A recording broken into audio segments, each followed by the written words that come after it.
Good morning সকলোকে।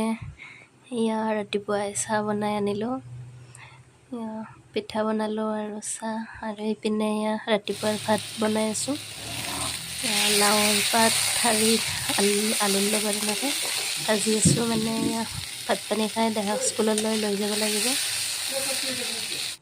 আৰু এয়া দেখিছেনে, আজি ইমান বৰষুণ, মানে এয়া স্কুলৰ পৰা আহি আছোঁ এতিয়া, বহুত বৰষুণ দিছে, মানে বাইকতে আহিলোঁ আৰু উপায় নাই। অলপ ভিজিলোঁ, কিন্তু বাবুক ভিজিব দিয়া নাই, বাজত লৈছোঁ যিহেতু। ভিজি ভিজি আহি আছোঁ আৰু আজি ভালো লাগিছে, অলপ অলপ বৰষুণ মানে দিছে। জ্বৰ উঠিলেহে হ'ল আৰু আজি।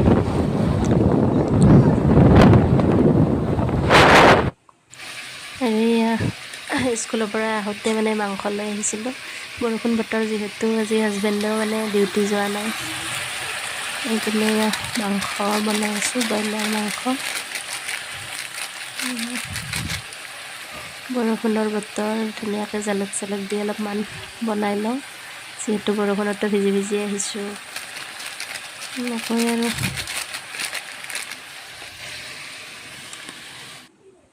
এইপিনে এয়া হাজবেণ্ডে অলপমান গাহৰি মাংস আনিছিলে, এয়া ব্ৰইলাৰ মাংস ফ্ৰাই কৰি ওলাই লৈছোঁ। এইপিনে এয়া গাহৰি ফ্ৰাই, এয়া ভাত খাব ল'লোঁ তিনিওজনে।